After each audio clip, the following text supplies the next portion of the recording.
जी, अस्सलाम वालेकुम। बेटे, डियर स्टूडेंट्स, आज हम बात करेंगे इशुएंस ऑफ शेयर्स के हवाले से। जब बेटा हम इशुएंस ऑफ शेयर्स के हवाले से बात करते हैं तो हमें ये बातें अपने जहन में रखनी है कि जो इशुएंस ऑफ शेयर्स हैं, अगर हम प्राइस की बात करें, कीमत की बात करें, तो इशुएंस ऑफ शेयर्स जो हैं वो एट पार भी हो सकती हैं। एट पार का मतलब है असल कीमत पे, फेस वैल्यू पे, ओरिजिनल वैल्यू पे। मतलब अगर एक शेयर 10 रुपये का है और अगर कंपनी वो शेयर 10 रुपये का इशू कर रही है तो हम कहेंगे ये क्या है, issuance of share at par है। Second one is at premium. Premium का मतलब होता है बेटे प्रॉफिट। प्रॉफिट का मतलब है कि कंपनी 10 रुपये का शेयर 10 रुपये का इशू करने की बजाय वो 10 रुपये से ज्यादा वैल्यू पे शेयर को इशू कर दिया। मतलब अगर एक 10 रुपये का शेयर है और कंपनी उस शेयर को 10 की बजाय कितने का इशू कर दिया है, 11 रुपये का इशू कर दिया है। तो इसका मतलब आप देखें, असल कीमत 10 रुपये है, इशू कर दिया बेटे 11 रुपये का, तो उसे 1 रुपये का प्रॉफिट होगा। प्रॉफिट हम आमतौर पे क्या होते हैं, क्रेडिट होते हैं। नॉर्मली क्या होते हैं, क्रेडिट होते हैं। हम कह सकते हैं कि प्रॉफिट का क्या कहते हैं, आम बैलेंस कितना होता है, क्रेडिट होता है जी। अब प्रॉफिट बेटे कैपिटल प्रॉफिट है हमारा। इस प्रॉफिट को हम नाम देंगे premium on issuance of share. इसे कुछ लोग शेयर प्रीमियम भी कहते हैं। आप शेयर प्रीमियम लिख लें तब भी ठीक है, प्रीमियम और इश्यूएंस ऑफ शेयर कर लें तब भी ठीक है। इसको हम लिखते हैं बेटे बैलेंस शीट में लाइबिलिटीज साइड पे, और इसकी जो हाइडिंग आती है बेटा वो किसकी आती है, रिजर्व्स की आती है। इसका मतलब हम शेयर इशू कर सकते हैं एट पार, असल कीमत पे। हम शेयर इशू कर सकते हैं असल कीमत से ज्यादा पे। अब तीसरी जो कंडीशन है बेटे प्राइस के हवाले से, वो है एट डिस्काउंट। इसका मतलब है अगर एक शेयर 10 रुपये का है और बेटा हम उसे 10 रुपये की बजाय हम उसको इशू कर रहे हैं 10 रुपये से कम पे, हम उसे इशू कर रहे हैं बेटा फॉर एग्जाम्पल 10 रुपये का शेयर हम कितने का इशू कर रहे हैं, 9 रुपये का इशू कर रहे हैं। तो बेटा यहाँ हमें 1 रुपये का क्या होगा, लॉस होगा। बेटा लॉस नॉर्मली डेबिट होते हैं, बाय नेचर कैपिटल लॉस है। कैपिटल लॉस हमेशा, इस कैपिटल लॉस को हम नाम देंगे discount on issuance of share का, और इसको हम लिखेंगे बेटे बैलेंस शीट में एसेट साइड पे। और इसकी जो हाइडिंग बनेगी वो क्या बनेगी बेटे, डेफर्ड कॉस्ट की हाइडिंग बनेगी। तो बेटे ये तीन केसेस ना, price price at par, at premium, at discount. यहां बेटा कुछ कंडीशन मैं आपको बता दूं, वो ये कहते हैं जी कि जो मैक्सिमम रेट ऑफ डिस्काउंट है ना, मैक्सिमम रेट ऑफ डिस्काउंट जो कंपनी ऑफर कर सकती है शेयर इशू करते हुए, वो 10% है। 10% से ज्यादा कभी भी कंपनी डिस्काउंट पे शेयर इशू नहीं कर सकती। दूसरी बात बेटे, चाहे डिस्काउंट है चाहे प्रीमियम है, हमेशा जो इसकी परसेंटेज है वो पार वैल्यू पे कैलकुलेट होगी। मतलब अगर एक शेयर 10 रुपये का है तो चाहे हमने उसकी पार वैल्यू 10 रुपये है, तो चाहे हमने डिस्काउंट निकालना है चाहे हमने बेटा प्रीमियम मालूम करना है, हमें जो परसेंटेज है चाहे वो 5% है, 6% है, 7% है, 10% है मैक्सिमम डिस्काउंट के केस में, या 20% है प्रीमियम के केस में, जितनी भी है, क्योंकि प्रीमियम में कोई ऐसी लिमिट नहीं होती। तो हम वो कितने जो परसेंटेज किस पे लेंगे, हमेशा अपनी उसकी पार वैल्यू पे कैलकुलेट करेंगे। तो बेटे यहाँ तक हम लोगों ने बात की इश्यूएंस ऑफ शेयर के हवाले से, उसकी क्या हम शेयर इशू कर सकते हैं पार पे, प्रीमियम पे और डिस्काउंट पे। अब बेटा अगर मैं यहाँ से थोड़ा सा आगे आऊँ, अब हमने बात करनी है बेटा इश्यूएंस ऑफ शेयर की। तो इश्यूएंस ऑफ शेयर कि भाई कंपनी किन किन लोगों को शेयर इशू कर सकती है। तो बेटा मैं थोड़ा सा इसको एंगल चेंज कर रहा हूँ इसका, मोबाइल का। तो ये जो इश्यूएंस ऑफ शेयर है बेटा, ये दो तरह की होती है। ये issuance of shares can be of two types. One is called as first issue. Issuance of share can be of two types. One is called as first issue. First issue इसे मेरे बच्चे हम इनिशियल इशू भी कहते हैं। इसे हम initial public offerings भी कहते हैं, IPOs, इनिशियल पब्लिक ऑफरिंग्स भी कहते हैं बेटा। And second one is called as subsequent issue, that is something called as subsequent issue. Initial issue, first issue बेटा एक ऐसी इशू होती है जिसमें हमने बोला company first time share issue करती है। जब company first time share issue करती है तो बेटा एक कंडीशन याद रखिएगा, फर्स्ट टाइम कंपनी जब भी शेयर इशू करती है तो हमेशा किस पे इशू करती है, एट पार, असल कीमत पे इशू कर सकती है, असल कीमत से कम पे या ज्यादा पे इशू नहीं कर सकती। अब बेटा इनिशियल इशू में कंपनी शेयर किसको इशू करती है, पब्लिक को इशू करती है। कंपनी शेयर किनको इशू करती है, अंडर राइटर्स को शेयर इशू करती है। कंपनी शेयर किनको इशू करती हैं, डायरेक्टर्स को शेयर इशू करती हैं। और कंपनी शेयर इशू करती है प्रमोटर्स को, किनके लिए, प्रीलिमिनरी एक्सपेंसेस के लिए।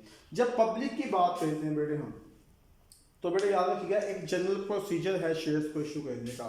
जब कंपनी ने अपने शेयर इशू करने होते हैं तो कंपनी सबसे पहले लोगों को इनवाइट करती है, एडवर्टाइजमेंट के जरिए। एक क्या कहते हैं, इश्तिहार छपता है अखबार में। जो लोग कंपनी के शेयर खरीदने के लिए विलिंग होते हैं वो मेरे बच्चे फिर कंपनी का प्रोस्पेक्टस खरीदते हैं। कंपनी का प्रोस्पेक्टस खरीदने के बाद वो उसके साथ उसको फिल करते हैं। उसमें एक एप्लीकेशन फॉर्म होता है जिसे हम शेयर एप्लीकेशन फॉर्म कहते हैं। उस एप्लीकेशन फॉर्म को फिल करती है। उस एप्लीकेशन फॉर्म को फिल करने के साथ साथ अपना ID कार्ड अटैच करती है। और साथ ही क्या कहते हैं, वो जो पैसे हैं, जो पैसे जितने के उसने शेयर खरीदने होते हैं वो सब कुछ जमा करवाते हैं मेरे बच्चे बैंक में। बैंक कंपनी की तरफ से दी गई एक खास मुद्दत तक, एक खास डेट तक वो एप्लीकेशन वसूल करता है। वो एप्लीकेशन वसूल करने के एक जो लास्ट डेट होती है उस डेट को बेटे हम कहते हैं subscription date. That date is called as subscription date. वो लास्ट डेट जब तक कंपनी क्या वसूल कर सकती है, जब तक बैंक वसूल कर सकता है application, that date is called as subscription date. Subscription date तक बैंक कंपनी के बिहाफ पे पैसे भी वसूल करता है, बैंक कंपनी के बिहाफ पे एप्लीकेशन भी वसूल करता है।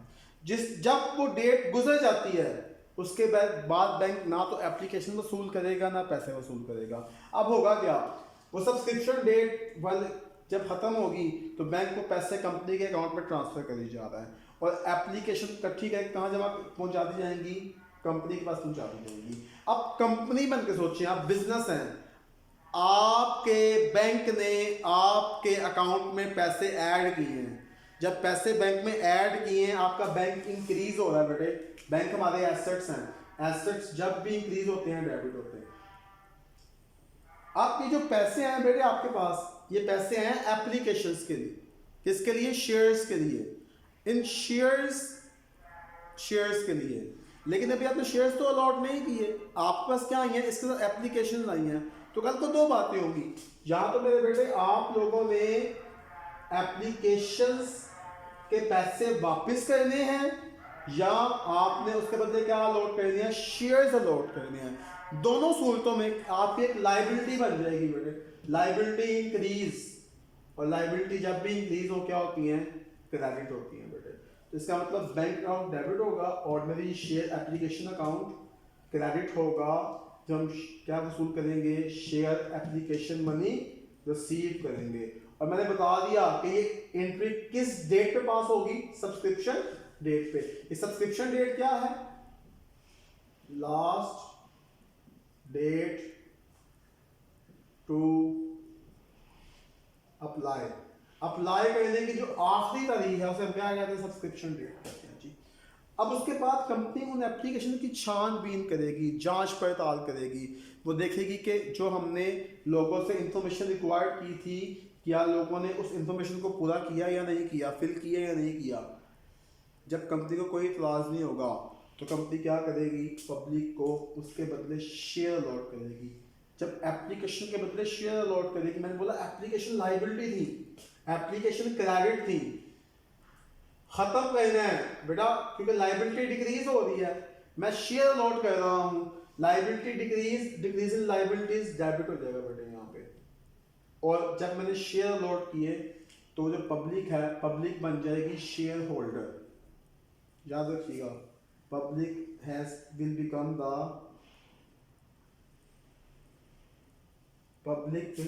The share holder. पब्लिक क्या बन जाएगी बेटा? शेयर होल्डर बन जाएगी। और जो शेयर होल्डर होते हैं,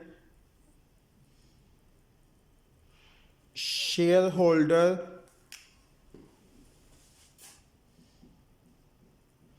ओनर होते हैं, और ओनर के पैसे को हम क्या कहते हैं बेटे? कैपिटल कहते हैं। तो बेटा इसका मतलब कैपिटल इंक्रीज होगा, और कैपिटल जब भी इंक्रीज हो तो बेटा उसे क्या कहते हैं? क्रेडिट कर देते हैं। इसका मतलब ordinary share application account debit, ordinary share capital account credit हो जाएगा बेटे यहाँ पे। तीसरी जो एंट्री पास होगी बेटे वो इस केस में पास होगी कि अगर आपने एक्स्ट्रा एप्लीकेशंस आ गई हैं, एक ऐसी सिचुएशन जिसमें आपने जो शेयर लोगों को ऑफर किए थे कि भाई खरीदें आके हमसे, अगर उससे ज्यादा एप्लीकेशन आ गई हैं, that is something called as over subscription. अगर ओवर सब्सक्रिप्शन होगा तो बेटा आप क्या करेंगे? वो जो एक्स्ट्रा एप्लीकेशंस थी उनके पैसे लोगों को वापस कर देंगे। अब लोगों को पैसे वापस करने के लिए आप क्या करेंगे बेटा? अपनी पहली वाली एंट्री को रिवर्स करेंगे। क्यों? क्योंकि देखें पैसे इंक्रीज हुए थे, एप्लीकेशन भी इंक्रीज हुई थी, अब आपने वापस कर दिए हैं तो पैसे भी डिक्रीज होंगे और एप्लीकेशन भी क्या हो जाएगी? डिक्रीज होंगी। तो इसका मतलब लाइबिलिटी डिक्रीज और डिक्रीज इन लाइबिलिटीज डेबिट, और बेटा एसेट डिक्रीज और डिक्रीज इन एसेट्स क्रेडिट जी। तो बेटा ये एंट्रीज पास होंगी। ये वो बेसिक एंट्रीज हैं जो हम पास करेंगे, जब हम क्या अलॉट करेंगे? पब्लिक को शेयर अलॉट करेंगे। अब पब्लिक को तो बेटा हमने शेयर अलॉट कर दिए। पब्लिक के बाद जो अगली बारी आती है बेटा वो आती है अंडर राइटर्स की। अंडर राइटर्स कौन होते हैं बेटा? अंडर राइटर्स, जैसे मैं आपको बड़ी आसान से मिसाल देता हूं। आपने अगर मैं बात करूं सब्जी, तो सब्जी कहाँ बिकती है? सब्जी मंडी में। आप बात करें कपड़े, कपड़ा कहाँ बिकता है? आजम क्लॉथ मार्केट में। आप बात करें फ्रूट की, तो फ्रूट की सबसे बड़ी होलसेल मार्केट फ्रूट मंडी में है। इसी तरह शेयर्स बिकते हैं स्टॉक एक्सचेंज में, स्टॉक मार्केट में। अब कंपनी वहां पर डायरेक्ट कुछ शेयर्स नहीं बेचती, बल्कि उन्होंने कुछ ब्रोकर्स रखे होते हैं, कुछ एजेंट रखे होते हैं, जिनसे कंपनी का कुछ एग्रीमेंट हुआ होता है कि भाई इन केस वो लोग इस बात का भी रिस्क लेते हैं कि अगर लोग इन शेयर्स को नहीं खरीदेंगे तो हम खरीद लेंगे। तो वो लोग जो कंपनी के शेयर्स को इश्यू करने की जिम्मेदारी ले लेते हैं और जो इस बात की गारंटी देते हैं कि भाई अगर लोग शेयर नहीं खरीदेंगे तो हम खरीद लेंगे, उन लोगों को हम लोग को क्या कहते हैं? अंडर राइटर्स कहते हैं। अंडर राइटर्स को बेटा उनकी सर्विस के बदले क्या मिलती है? अंडर राइटिंग कमीशन मिलती है। और कंपनी के दरमियान और इन लोगों के दरमियान जो एग्रीमेंट होता है, इस एग्रीमेंट को हम अंडर राइटिंग कहते हैं या अंडर राइटिंग एग्रीमेंट कहते हैं। अब अंडर राइटर्स के लिए जो बुक में आपकी प्रैक्टिस दी हुई है बेटे, उसमें उसने एप्लीकेशंस के बगैर एंट्री पास की हुई है। मतलब अगर आप यहाँ पे देखें ना, पब्लिक की जब मैंने बात की तो मैंने पहले एंट्री पास की bank account debit, ordinary share application account credit, और फिर ordinary share application account debit और ordinary share capital account credit.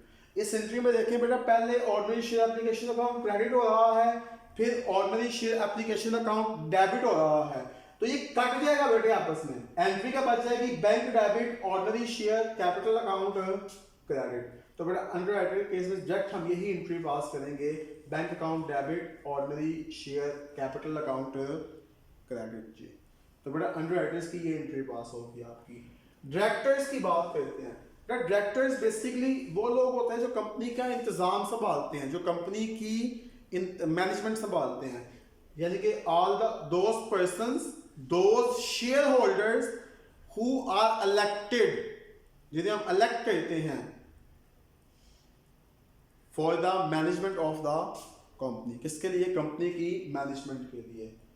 अब बेटा डायरेक्टर्स के लिए भी हम सेम यही एंट्री पास करते हैं, bank account debit, ordinary share capital account credit जी। जो चौथी बेटा पार्टी है इसमें वो है प्रमोटर्स। प्रमोटर्स को होते हैं बेटा, प्रमोटर्स कंपनी के बानियान होते हैं, वो लोग जो कंपनी को बना रहे होते हैं, वो लोग जो प्रमोशन स्टेज से लेके जब तक सर्टिफिकेट ऑफ कमेंसमेंट नहीं मिल जाता तब तक की सारी वर्किंग करते हैं। यानी कि जब कारोबार ऑपरेटिंग पोजीशन में आ जाता है उससे पहले के जितने भी मामला है वो सारे कौन देख रहे होते हैं बेटे, प्रमोटर्स देख रहे होते हैं। और बिजनेस के ऑपरेशंस में आने से पहले के जितने भी एक्सपेंस होते हैं वो सारे एक्सपेंस क्या कहलाते हैं, प्रीलिमिनरी एक्सपेंस कहलाते हैं। बेटा नाम से जाहिर है प्रीलिमिनरी एक्सपेंसेस, एक्सपेंसेस हमें नॉर्मली क्या होते हैं बेटे, डेबिट होते हैं। इसका मतलब प्रीलिमिनरी एक्सपेंस यहाँ पे डेबिट होंगे। और जब हम इन प्रमोटर्स को शेयर अलॉट करेंगे तो वही बात ही बन जाएंगे, शेयर होल्डर कंपनी के ओनर होते हैं, ओनर के पैसे को हम कैपिटल कहते हैं, कैपिटल इंक्रीज होगा और बेटा इंक्रीज इन कैपिटल हम क्रेडिट करेंगे, तो ऑर्डिनरी शेयर कैपिटल अकाउंट यहाँ पे क्या होगा बेटे, क्रेडिट होगा।